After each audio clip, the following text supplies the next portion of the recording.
Good morning friends.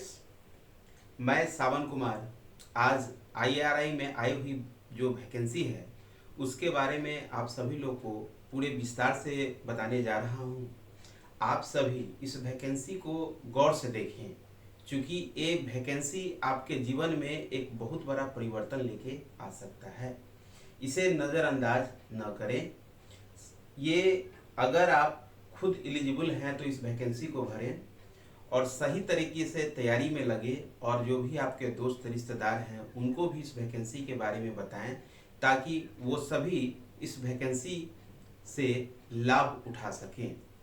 तो आइए दोस्तों, सबसे पहले मैं इस वैकेंसी की शुरुआत करता हूं। ये जो वैकेंसी है ये है आपको IARI यानी इंडियन एग्रीकल्चर रिसर्च इंस्टीट्यूट वो वैकेंसी निकाली है। इसमें ये पोस्ट का नाम है असिस्टेंट। पोस्ट जो है, पोस्ट का नाम है असिस्टेंट।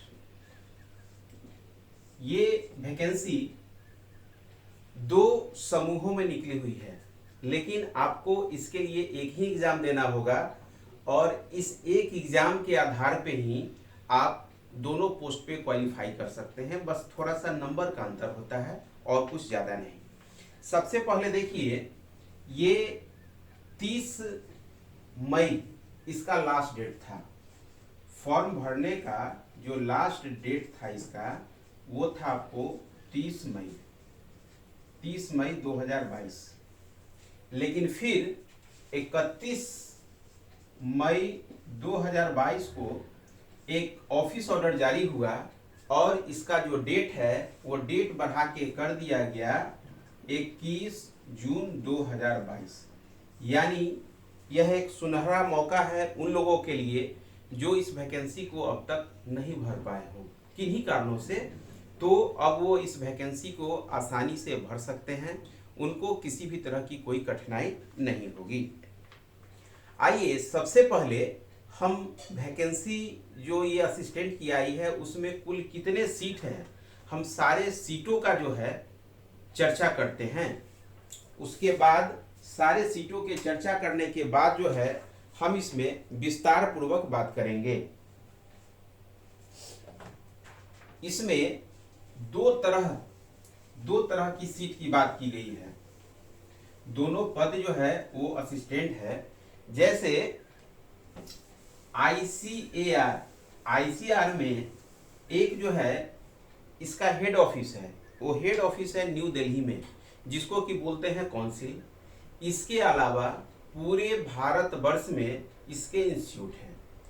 तो एक तो वो असिस्टेंट जो बहाल होकर सीधे काउंसिल में जाएंगे, और दूसरा वो असिस्टेंट जो बहाल होकर आईसीआर के सभी इंस्टीट्यूटों में जाएंगे। तो यहाँ देखिए, जो हेड क्वार्टर है, एक हेड क्वार्टर और दूसरा जो है इंस्टीट्यूट। हेड क्वार्टर में अगर हम देखें तो अनरिजर्व का 44 पोस्ट है। दूसरा ओबीसी कैटेगरी में 16 पोस्ट। एससी जो है उनका है 7, एसटी का 1 और ईडब्ल्यूएस का 3, यानी टोटल जो है 71 पोस्ट है। इसमें तीन पोस्ट जो है वो दिव्यांग का है। 3 पोस्ट जो है वो दिव्यांग का है। ये जो हेड क्वार्टर में जाएंगे इनको बोला जाता है लेवल 7। आगे चलकर मैं लेवल 7 और लेवल 6 में अंतर भी बताऊंगा। दोनों की कितनी सैलरी होगी हम उस पर भी बात करेंगे। और यदि हम इंस्टीट्यूट की बात करें तो इंस्टीट्यूट में अनरिजर्व की जो सीट है वो है 235। ओबीसी का है 79, एससी का है 41, एसटी का 13 और ईडब्ल्यूएस इनका 23, यानी टोटल 391 पोस्ट। इसके अलावा 5 पोस्ट जो है वो है आपको दिव्यांग का। ये है पूरे पोस्ट का डिटेल्स। ये लेवल 6 कहलाएंगे। लेवल 6 आपको थोड़ी देर में ही लेवल 6 और लेवल 7 में जो है अंतर समझ में आ जाएगा। अभी फिलहाल हम लोग देखते हैं पोस्ट के बारे में। तो ये पोस्ट कोई कम नहीं है। अनरिजर्व का 44, ओबीसी का 16, एससी का 7, एसटी का 1, ईडब्ल्यूएस का 3, यानी 71 लोग वैसे होंगी जिनका पोस्टिंग न्यू दिल्ली में होगी, काउंसिल में होगी, यानी हेडक्वार्टर में होगी। और इसके अलावा उनको बहुत सारी तमाम सुविधाएं दी जाती हैं। और ये जो 391 पोस्ट है, इनका भारत के सभी शहरों में, मतलब बहुत सारे हैं, जैसे कि बिहार हो गए, यूपी हो गए, एमपी हो गए, हर शहर में जो आईसीआर है उसका रिसर्च इंस्टीट्यूट है। और वहीं पे आप देखेंगे कि नेट पे जो है इसका हर जब इसकी वैकेंसी आई हुई थी, जो पूरा डिटेल नोटिफिकेशन है, उसमें ये बताया गया है कि कौन से इंस्टीट्यूट में कितने असिस्टेंट की पोस्ट खाली है। तो नंबर के आधार पे सभी लोगों का क्या होगा, वहां पे पोस्टिंग हो जाएगी। ये हो गई पोस्ट की बात। अब हम दूसरा चीज देखते हैं इसमें।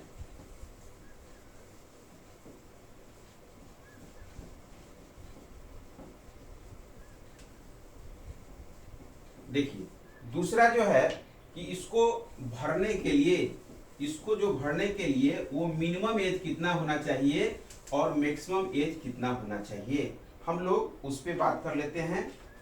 तो एज जो है इसमें भरने के लिए मिनिमम जो है वो चाहिए आपको 20 वर्ष,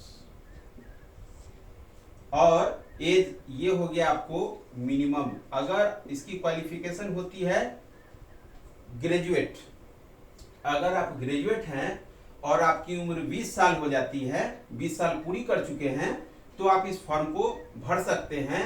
और 30 वर्ष जो है वो है इसका मैक्सिमम। कुछ दिन पहले असिस्टेंट का फॉर्म भरने के लिए जो मैक्सिमम एज था वो 27 वर्ष हुआ करता था।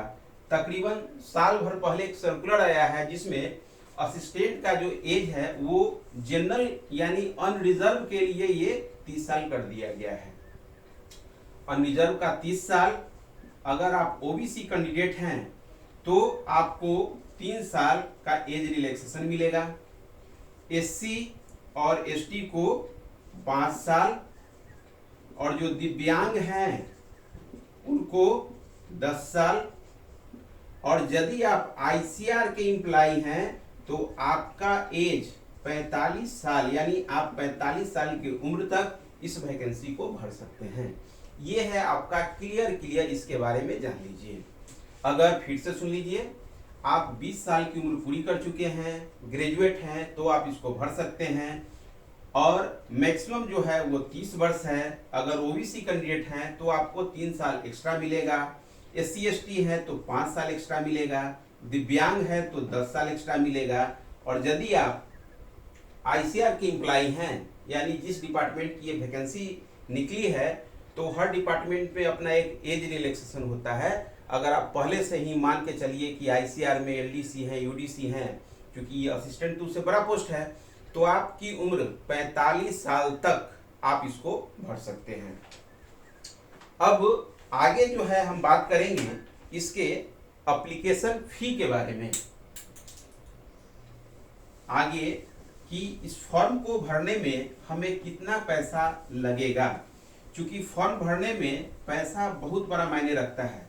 बहुत सारे बच्चे इसलिए फॉर्म नहीं भरते हैं, कहते हैं कि अरे भाई चार्ज जो है फॉर्म भरने का ना बहुत ज़्यादा है, वो अपना फॉर्म भर के रखेंगे क्या कि सिर्फ पेमेंट करना बाकी है, और अंतिम दिन यानी जो पेमेंट करने का अंतिम दिन है बीत भी जाता है, लेकिन वो मजबूरी बस क्या करते हैं, फॉर्म को नहीं भरते हैं। देखिए, इसमें 2 तरह की बात है। एक है आपको एग्जामिनेशन फी, और दूसरा है रजिस्ट्रेशन फी। इसमें जो एग्जामिनेशन फी है वो है आपको 700, और रजिस्ट्रेशन फी जो है वो 500। यानी कुल आपको फॉर्म भरने में 1200 रुपया तो लगेंगे ही, इतना तो आपको पेमेंट करना ही है। और ये है अनरिजर्व के जो कैंडिडेट हैं उनके लिए, ओबीसी के जो कैंडिडेट हैं उनके लिए, और ईडब्ल्यूएस के जो कैंडिडेट हैं उनके लिए। ठीक है, मैं फिर से लिख देता हूं, ये 1200 में आ जाएंगे कौन, अनरिजर्व, ओबीसी और ईडब्ल्यूएस। ये तीनों लोग को यदि ये फॉर्म भरना है तो इतना का पेमेंट करना पड़ेगा हर हाल में। वही अगर बात करें एग्जामिनेशन फी, जैसे कि आप जानते हैं कि महिलाओं को फॉर्म भरने में पैसा नहीं लगता है, लेकिन ये रजिस्ट्रेशन का चार्ज ले रही है महिलाओं से भी, यानी एग्जामिनेशन फी तो नहीं लगेगा लेकिन रजिस्ट्रेशन फी जो है लगेगा। किनको, जो महिला हैं, एससी, एसटी, दिव्यांग, यानी ये छोड़ किसी को नहीं रहा है, पैसा हर किसी से ले रहा है।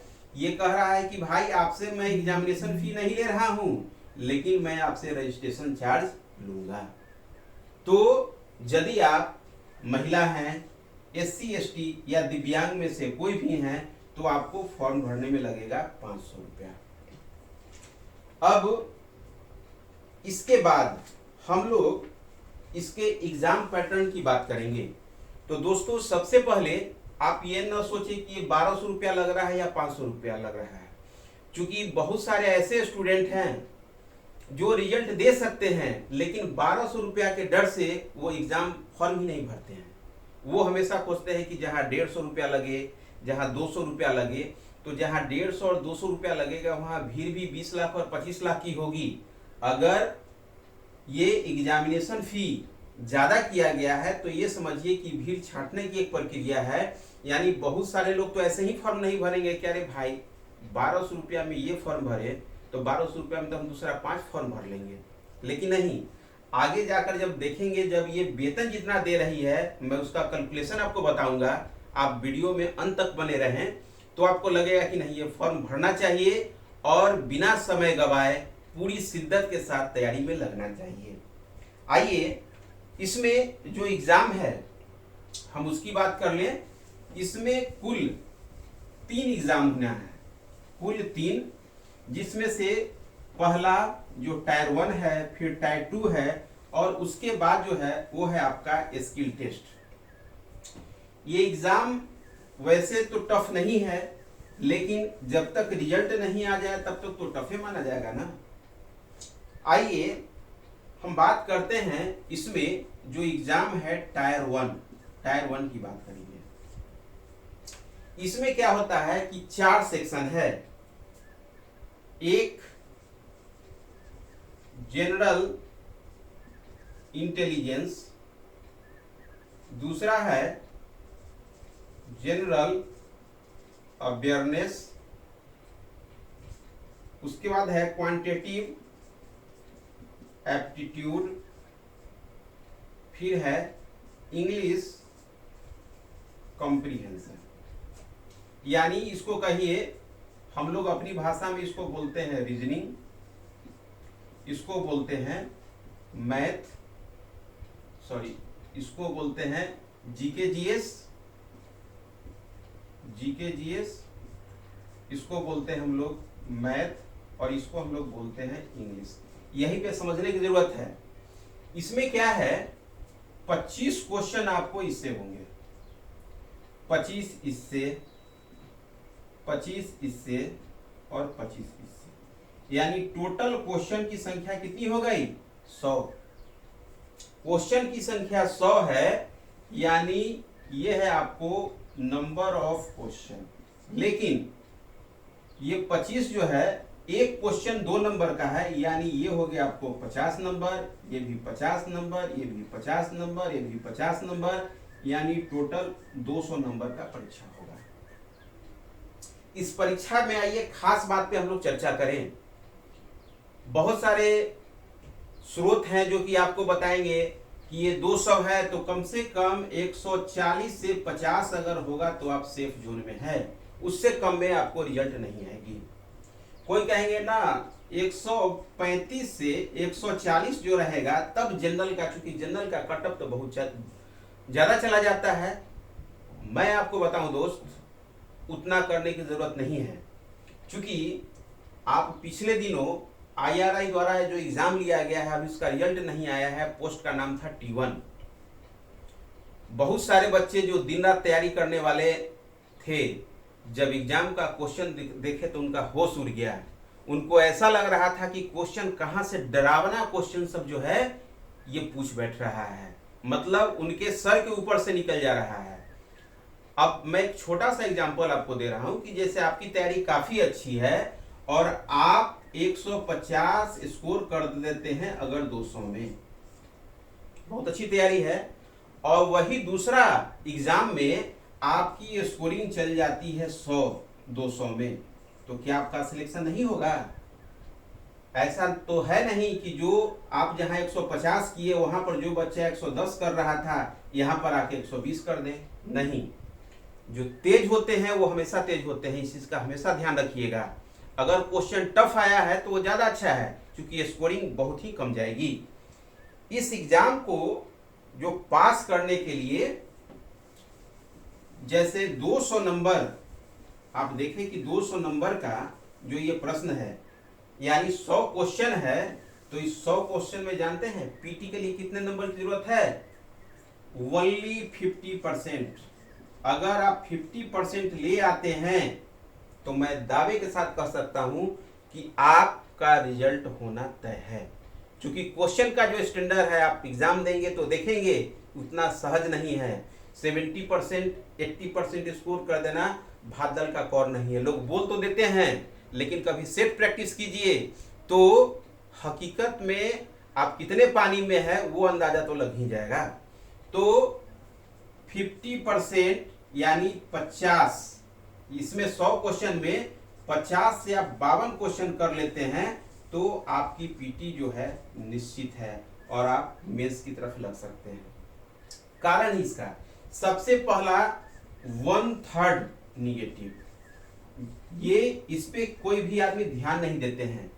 हम लोग वैसे सेट को बनाना ज्यादा प्रेफर करते हैं जिसमें नेगेटिव नहीं है, लेकिन अब क्या है कि हर एग्जाम में निगेटिव आ रहा है, और ये निगेटिव 1/4 1/5 नहीं है, 1/3 है।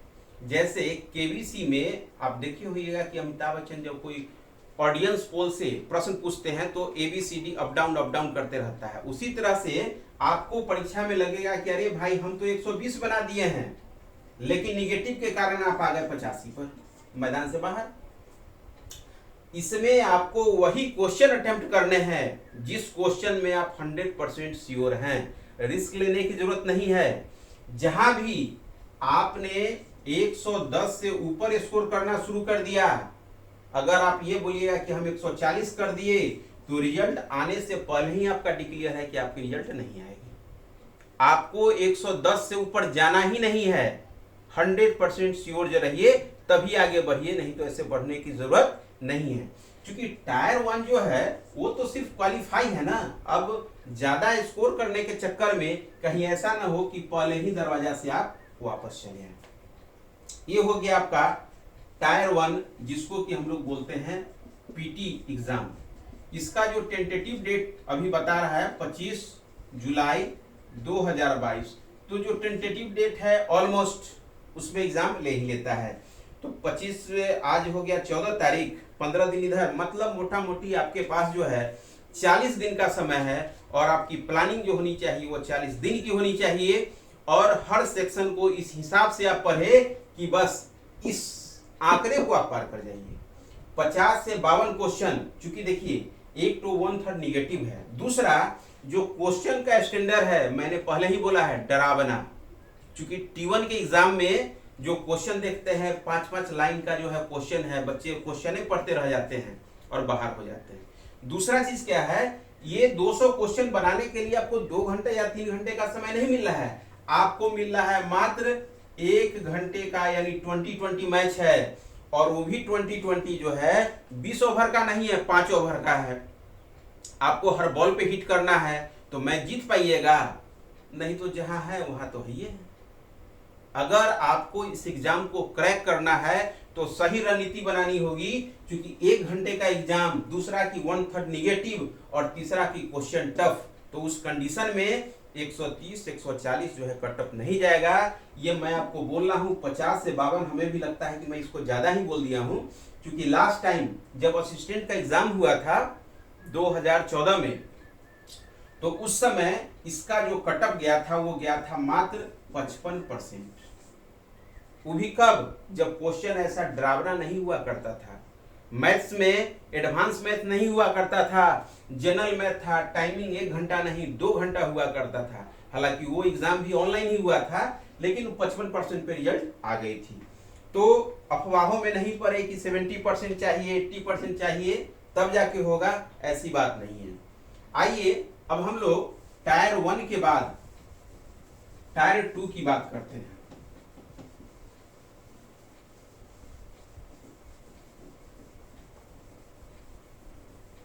अगर आप टायर 1 पास कर जाते हैं तो टायर 2 टफ नहीं है।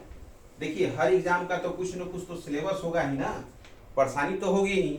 गवर्नमेंट फ्री में तो किसी को पैसा नहीं ना देगा, क्योंकि भीड़ बहुत ज्यादा है और यहाँ उद्देश्य सिलेक्शन करना नहीं, रिजेक्शन करना है कि कितने को वो छांट लें।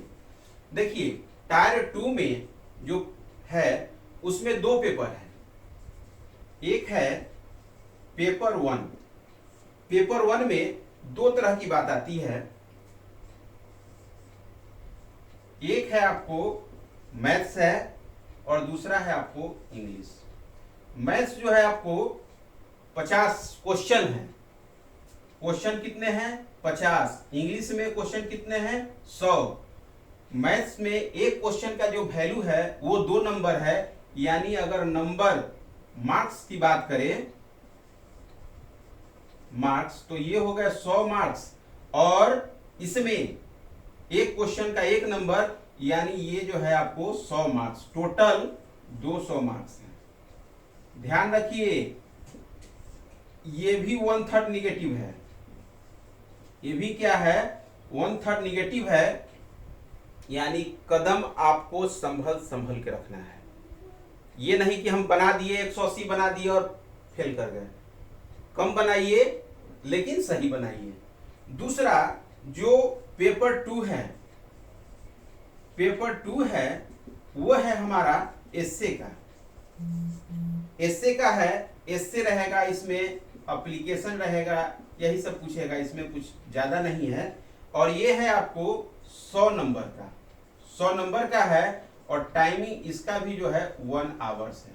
इसका टाइमिंग 2 आवर्स है, ठीक है, इसका टाइमिंग 2 आवर्स और इसका टाइमिंग जो है 1 आवर है। ये आपको मेंस का, चाहे तो आप इसे कर सकते हैं, क्योंकि ये काफी शॉर्ट टर्म में है, रिजल्ट भी जल्द देगी, और आप एक सूत्री कार्यक्रम में, मतलब अभी आपका कोई भी शादी ब्याह में जाना, तो ऐसे भी लगन इतना नहीं है, कोई भी शादी ब्याह का कार्यक्रम नहीं होना चाहिए। आपका सिर्फ एक कार्यक्रम होना चाहिए कि हमको किसी भी तरह से एग्जाम को क्रैक करना है, चाहे जो भी हो। इसके बाद जब आप टायर 2 क्वालिफाई कर जाते हैं तो एक तीसरा है स्किल टेस्ट। तीसरा जो है आपको स्किल टेस्ट है।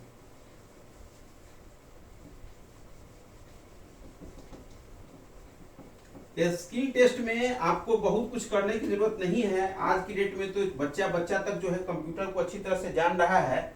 इसमें जो तीसरा स्किल टेस्ट है, हालांकि इसमें भी पास करना अनिवार्य है, तभी जाके आपकी मेरिट बनेगी।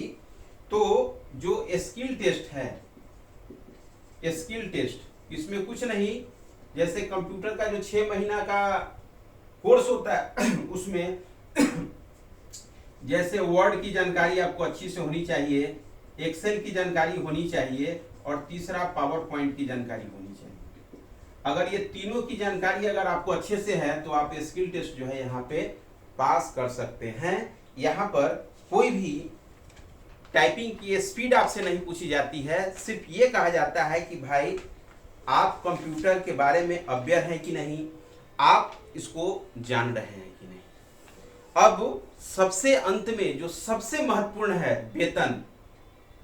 मैं आज आपको वेतन जो लेवल 7 का है और लेवल 6 का है मैं आपको ये बताऊंगा कि यदि अगर आपका इसमें चयन होता है और दिल्ली में अगर आपकी पोस्टिंग होती है तो आपको वेतन क्या मिलता है जो हेडक्वार्टर में है, और अदर देन दिल्ली यानी भारत के किसी भी शहर में दिल्ली को छोड़कर अगर आपकी पोस्टिंग यानी इंस्टीट्यूट में होती है तो आपकी वेतन कितनी होती है, आप गौर करेंगे इस पे।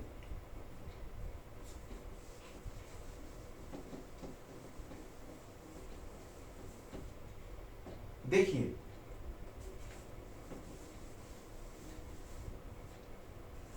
अगर आपका हेडक्वार्टर में सिलेक्शन होता है तो आप हो गए लेवल 7। एक थोड़ी सी भूल आपको कहां से कहां पहुंचा देगी।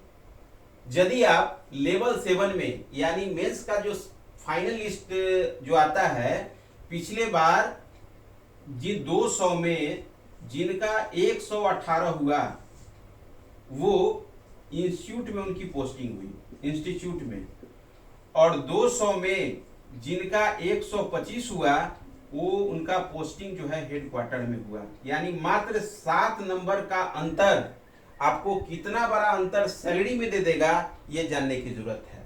आइए देखते हैं। हेडक्वार्टर में यदि अगर आपकी पोस्टिंग होती है तो लेवल 7, और इंस्टीट्यूट में अगर आपकी पोस्टिंग होती है तो होते हैं आप लेवल 6 में। देखिए जो हेडक्वार्टर में पोस्टिंग होती है लेवल 7, उसकी जो बेसिक होती है वो होती है 44,900, और जो इंस्टीट्यूट है, इंस्टीट्यूट में किसी की पोस्टिंग होती है तो उसकी बेसिक होती है 35,400। आपको अंतर यहीं पे दिख रहा होगा वेतन में। अगर आप 7 क्वेश्चन ज्यादा लाते हैं तो आप इस कैटेगरी में चले जाते हैं, और यदि 7 नंबर कम रहता है पिछले बार की तुलना में, मैं बता रहा हूं, हालांकि हर बार में 7-10 उससे ज्यादा का अंतर नहीं होता है। ये हो गया आपका बेसिक, और बेसिक के आधार पे ही आपकी सैलरी बनती है। मैं सैलरी कितना होगा मैं उसके बारे में विस्तार से बात कर रहा हूं। और बात करें जैसे कि डीए, जो महंगाई भत्ता है अभी चल रहा है 34%, तो बेसिक का यदि 34% निकालेंगे तो वो होगा आपको 15266, और यहां भी आइए डीए निकालिए 34% बेसिक का, तो वो आपको आएगा 12,036 रुपया। देखते जाइए गौर से। फिर एचआरए की हम बात करें तो शहर के हिसाब से एचआरए बदल जाता है। आप दिल्ली में हैं तो आपका एचआरए जो है बेसिक जो है, बेसिक का होगा 27% यानी 12,130। लेकिन यहाँ पे एचआरए में वो बात नहीं होगी। अगर आपको क्लास बी सिटी है तब तो 18% मिलेगा, और यदि क्लास सी सिटी में है तो वहां पर 9% आपको हो जाएगा। तो यहाँ पे जो एचआरए होगा, हम भी ही मानते हैं 18% को अगर लेते हैं तो 18% पे हो जाता है 6372 एचआरए। अब ट्रांसपोर्ट की बात करेंगे। ट्रांसपोर्ट का जो होता है उसका स्लैब होता है 900, 1800, 3600, 7200। तो इसमें क्या है, असिस्टेंट में आप आएंगे 3600 यदि दिल्ली में है, और 3600 का फिर निकालिएगा 34%, तो वो आपको आएगा 4824। यहां टीए निकालिए तो इसमें कितने में है, 1800 में है, तो 1800 का फिर निकालिएगा 34%, तो ये आपको आएगा 2412 रुपया ट्रांसपोर्ट। उसके बाद आइए एनपीएस, जो न्यू पेंशन स्कीम है वो ग्रॉस सैलरी में जुड़ती है।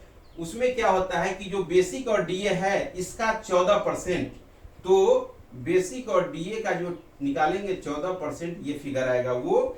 और यहां पर एनपीएस में देखिए कि बेसिक और डीए का जब 14% निकालेंगे तो ये होगा आपको 6641। तो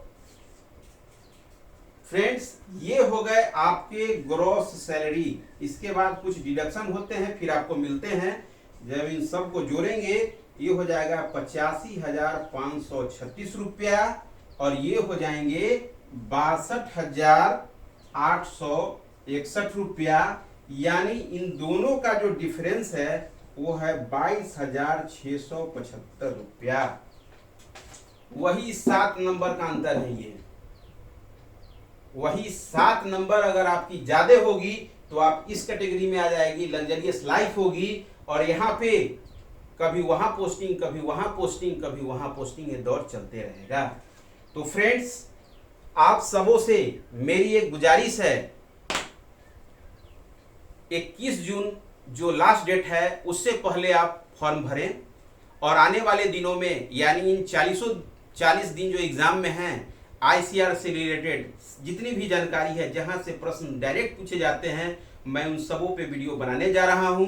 मुझे बस आपकी सपोर्ट की ज़रूरत है। आप जितना से जितना ज़्यादा हो सके इस वीडियो से लाभ उठाएं और अपने मित्रों को इसके बारे में बताएं, उन्हें भी फॉर्म भराएं, ताकि वो भी जो है इस वैकेंसी से अवगत हो और खुद भी मन लगा के तैयारी करें। तो इन्हीं शब्दों के साथ धन्यवाद।